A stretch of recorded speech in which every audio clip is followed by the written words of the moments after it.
교수님들 책을 많이 보시니까 지금은 고인이 되셨습니다만은 장영희 교수님이 쓰신 살아온 기적, 또 살아갈 기적이라는 책을 많이 보셨을 겁니다. 엄청나게 팔린, 그분은 오히려 살아생전보다 돌아가셔서 책이 베스트셀러가 되었습니다. 제가 오늘 총신 120주년 감사 예배에서 설교 제목을 그분이 책에서 차출을 했다는 사실을 먼저 보고하면서 오늘 본문에서도 다윗이 하나님 앞에 내 자신이 어떻게 살아왔는가, 살아온 은혜를 고백하고 있습니다. 그런가 하면 지금도 하나님의 은혜 안에 살고 미래를 하나님께서 어떻게 인도할 것이며 자신은 하나님의 선하심과 인자하심 안에서 어떻게 영원히 하나님의 집에서 살 것인가를 물겹게 고백하고 있습니다. 다윗은 하나님을 자신의 영원한 목자로 삼았으며 목자 되신 하나님 앞에 한 어린 양으로 하나님 안에서 행복한 삶을 살았습니다. 저는 우리 교단의 자랑, 우리 총신이 역사가 그렇다고 생각을 합니다. 우리 총신은 1901년 오늘 쭉 보니까요, 우리 박영규 교수님께서 기가 막힌 글을 제가 쓴 걸 보았고요. 제가 진즉 보았으면 얼마나 좋았을까. 우리 또 총무님께서 제가 이 설교 원고를 유출한 적은 아직은 없는데 제 설교 원고를 지금 어디서 보고 오늘 기도를 하셨나 제가 깜짝 놀랐습니다. 아무튼 어쨌든 우리 강일구 목사님은 아멘만 잘하시기 바랍니다. 여러분, 우리 총신은 1901년 마포 3열 선교사님의 사택에서 평양장로교 신학교로 출발이 됩니다. 평양신학교는 1907년에 마침내 7명의 졸업생을 배출하고 또 우리 박영규 전 그 총장서리님께서 쓰셨던 1907년의 평양대부흥운동, 그 영향으로 평양신학교에도 부흥의 불길이 타올랐다는 사실. 그러다가 마침내 이제 백코믹 여사가 특별 기부를 1차, 2차를 해서 마침내 1920년대는 교사를 건축하게 됩니다. 그런가 하면 여러분, 우리 평양신학교 출신들, 특별히 당시 3.1운동을 주도했던 우리 교단의 총회장 김선도 목사님은 평양의 집회에서 3.1운동에서 설교를 하고 그 집회를 주도했다는 사실을 우리는 알아야 됩니다. 우리 평양신학교는 우리 총신의 전신 아닙니까? 신사참배를 반대합니다. 총회는 신사참배를 결의하였지만 우리 총회 전신인 평양신학교는 신사참배를 거부합니다. 그리고 자진 폐교를 합니다. 신앙의 순혈적 신학과 그 신학을 위해서 오늘 우리 총신의 역사에 이런 눈물겨운 순혈적 신학의 고백과 그리고 청순한 순백한 신앙의 고백이 젖어 있다는 사실을 우리는 알아야 합니다. 그리고 훗날 평양신학교를 이어서 조선신학교가 태동합니다. 그러나 당시 김재준 박사님이 문서서를 비롯하여 성경 모서를 부인하는 자유주의 신학을 가르치자 거기에 여러분 정기호 목사님을 비롯한 51인의 그 신앙 통지에다 한가를 하며 바로 33회 대구총회에 탄원서를 제출하게 됩니다. 바로 그분들 때문에 우리 교단은 순혈적 신앙을 지킬 수 있었습니다. 그 순혈적 신학과 신앙을 지켜오던 우리 교단은 마침내 1959년 44차 총회에서 WC 가입 문제를 놓고 첨예한 대립을 하고 있었습니다. 정통신학과 신앙을 지키기 위해서 우리의 선진들은 어쩔 수 없이 분례를 감행해야 했습니다. 교단의 정통성과 법독성을 우리가 가졌음에도 불구하고 우리 선진들은 허허 벌판 황무지에 와서 풀 한 폭이 자라지 않고 나무 한 그루 그리고 물 한 모금 없는 그 광야의 황무지에서 사막에 눈물을 뿌리고 광야의 길을 내며 오늘 우리의 교단과 신학교를 세웠습니다. 그런 눈물의 헌신과 희생으로 우리 믿음의 선진들은 여러분 오늘의 총신들을 세우고 오늘의 총의 회관을 세웠으며 우리 대한민국의 장작교단이요 세계 거듭 가장 위대한 장로교단이 되었습니다. 바로 총신 120주년을 만난 오늘 우리는 이런 피와 땀과 눈물의 역사를 잊지 않고 기억해야 됩니다. 교단 분리 이후에 우리 총신은 남산에서 대한신학교 교사였던 작은, 아까 우리 총무님은 콘센트라고 하는데 콘센트는 아닙니다. 여러분 컨테이너입니다.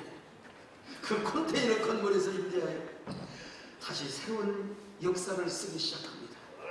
그러다가 저는 그대로 신학교를 유지할 수 없어서 용산에 신학교 교사를 마련하는 운동을 전개합니다. 그 과정에서도 전국교회 눈물 흘린 헌신과 희생이 있었습니다.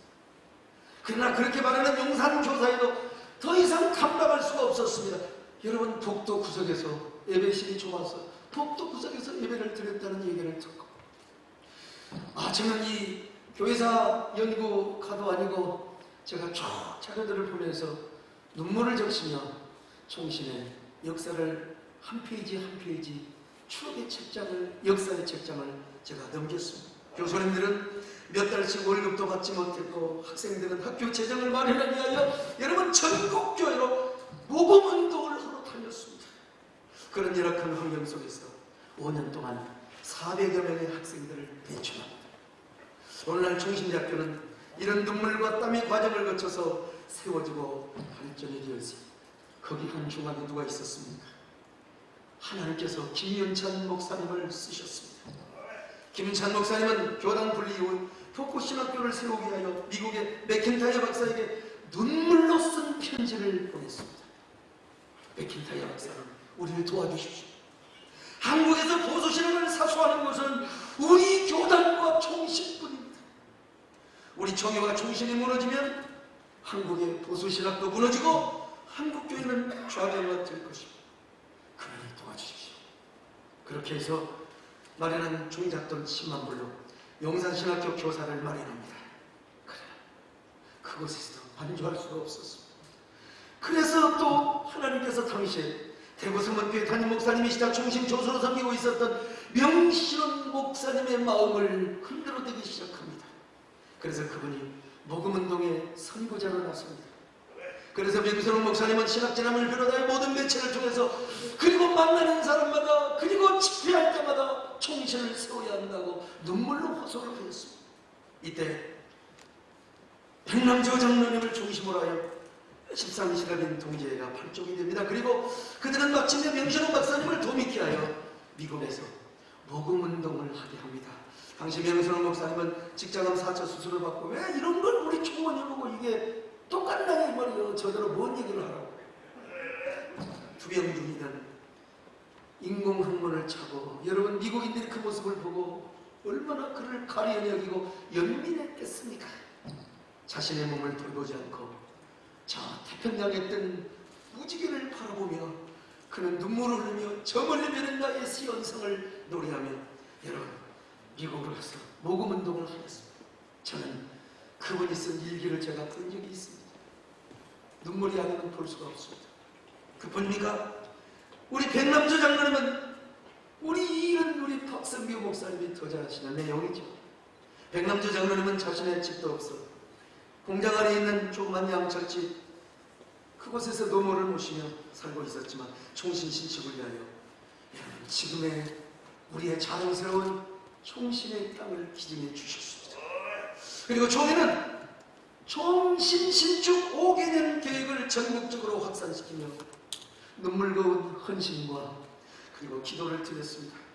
거기에 김현득 장로님께서 광산을 기부를 해서 법인이 설립되었고 마침내 1969년 총신대학의 인가를 받아 우리 총신의 찬란한 비전의 태양이 떠오르게 된 것입니다.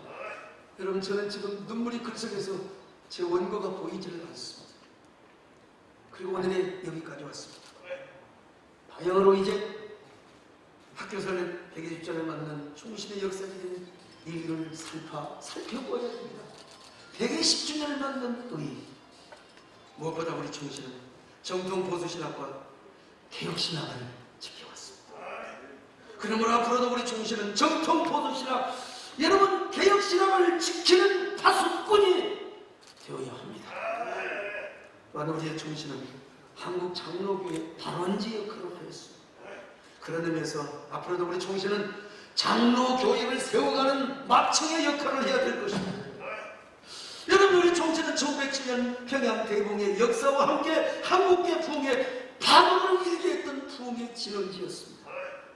그러므로 우리 총신은 앞으로도 한국계 부흥의 대열에 서서 부흥의 선도주자 역할을 해야 됩니다. 총신에서 기도하는 눈도 더 정결하고 더 주님 앞에 부흥의 파도를 일게 하는 이런 부흥의 진원지 역할을 해야 됩니다. 그 분위기가 우리 총신은 사면운동 등 민족운동과 애국운동에도 합작을 섰습니다. 그러므로 우리 총신은 다분히 목회자만을 양성하는 신학교가 아니라 통일 한국 시대를 대비하여 민족의 역사를 품고 민족의 아픔의 눈물을 씻겨주는 제사장학교요 선지학교가 되어야 됩니다. 여러분, 우리 앞으로 졸업을 하셔서 목사가 될 우리 총신의 우리 사랑하는 우리 후배들께서 언젠가는 여러분 평화 통일이 이루어질 것입니다. 그 시대에 음악적 지도자가 되고 그 시대의 민족적 지도자가 되리라는 결단을 우리 시대에, 여러분 시대에 올 줄로 믿습니다. 이걸 우리가 여러분 준비해야 돼요. 결론적으로 요약하면 120년 동안 우리 총신이 존재하고 살아왔던 것은 하나님의 기적이었습니다. 120년의 기적을 우리는 하나님 앞에 영광을 돌립니다. 그것은 기적이고 그것은 은혜였습니다. 그리고 모든 성도들의 헌신과 교회 헌신으로 이루어진 것입니다. 그러므로 여러분, 총신은 하나님의 학교입니다. 또한 총신은 교단의 신학적인 지도를 받고 보호를 받아야 합니다. 물론 지금은 세상의 변화에서 사업부터 지키고 사업법의 울타리 영역 안에 있어야 하는 것도 여러분 분명히 있습니다. 그럼에도 불구하고 총신의 진정한 주인은 하나님이시고 총신을 이끌어 가신 분은 목자 되신 우리 하나님이라는 사실을 우리는 다시 한번 이 시간 알아야 합니다. 그러므로 총신은 교육부의 지시를 받으면서도 우리 총의 신학적 지도와 보호 그리고 감독을 받아야 됩니다. 예술교단 직영신학교인 성결신학대학교가 있습니다. 그곳에 가서 집회도 많이 하고 여러분 부흥회도 갔습니다만 그것은 사업법을 지키면서도 온전히 총회의 지도를 받고 총회 감독하에 그리고 총회가 재정적 지원을 해주며 운영하는 것을 제가 보았습니다. 우리 총신이 이런 역사적인 토대 위에 서 있는데 참 지나간 과거 몇 사람의 욕망에 의해서 총신이 하마터면 절단이 날 뻔했고 교단까지 갈라질 위험도 있었습니다. 어느 부리에서 저에게 찾아오셔서 소목사로 교단을 분리할 마음이 없느냐, 우리와 같이 할 마음이 없느냐. 여러분, 제가 직접 제안을 받았던 사람입니다. 그러다가 결국 총신은 임시 이사체제를 맞았습니다. 그럼에도 불구하고 우리 하나님께서 임시 이사체제 속에서 우리 총신을 보호해 주셨고 그리고 이제 정이사로 출발을 하게 되었습니다. 무엇보다 저는 임시 이사를 체제를 총괄하고 정의사 체제를 구축하는 데 가장 앞장서서 전면에서 활동했던 사람이라는 건 저희가 다 알고 있습니다.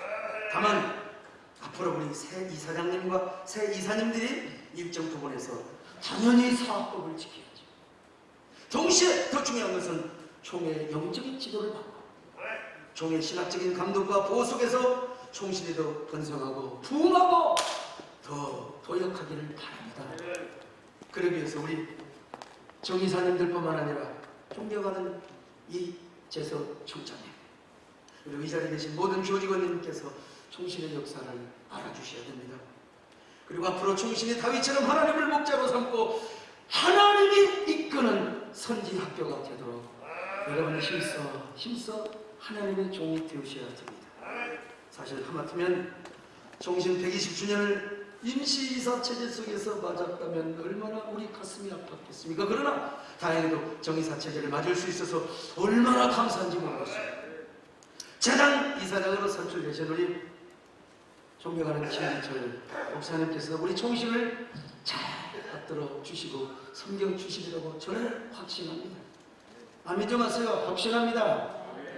네, 사실 여러 가지 소요가 있지만 저는 총의 입장을 대변해야 될 그런 상황이었고, 그러나 개인적으로는 우리 김기철 목사님이 저희 고등학교 또 선배님이십니다. 저희 모교 출신이 이 총신 이사장이라고 또 저는 총회를 섬기고 참 너무 민망스럽게 그지없습니다. 둘이 다 해먹는다고 생각했어요. 그러나 우리 김기철 목사님은 고등학교 다닐 때부터 오로지 한눈 팔지 않고 기도만 하시고 너무 격렬하게 사셨던 분이십니다. 얼마나 열심히 공부를 하시고 내가 그 모습을 너무 경건해서 저는 싫어했습니다. 그때는 저는 교회를 안 다녔거든요. 아주 별로 따진 학생이었어요. 근데 나중에 세월이 흘러 강물이 바다에서 만나듯이 목회자가 되어서 우리 교단에서 이렇게 만나게 되고 오늘 목사님은 우리 총신의 새 이사장으로 섬기게 되었습니다. 자, 우리 총장님과 그리고 새 이사장님 우리 총신의 발전을 위해서 손을 잡고 잘 하실 수 있도록 여러분 우리 두 분들에게 박수 한번 해주시면 고맙겠습니다. 우리 총신이 하나님을 목자로 삼고 모시고 갔을 때 120년의 생존의 기적을 누리고 경험한 것처럼 앞으로도 계속해서 하나님을 주인으로 삼으며 목자로 삼으며 총회의 신학적 지도를 잘 받들어 나갈 때요 다가올 200주년에는 더 하나님의 은혜가 위대했다고 더 하나님의 은혜가 하리와 같았다 하나님의 기적이 더 놀라웠다고 고백하는 이런 역사 우리 다음 후대의 세대가 그 영광의 날을 맞이하게 될 것입니다. 이런 결단과 다짐을 위하여 그리고 헌신하는 모두 되시기를 주님의 이름으로 축복하며 축복합니다. 화평방송 구독, 좋아요 부탁드립니다. 감사합니다.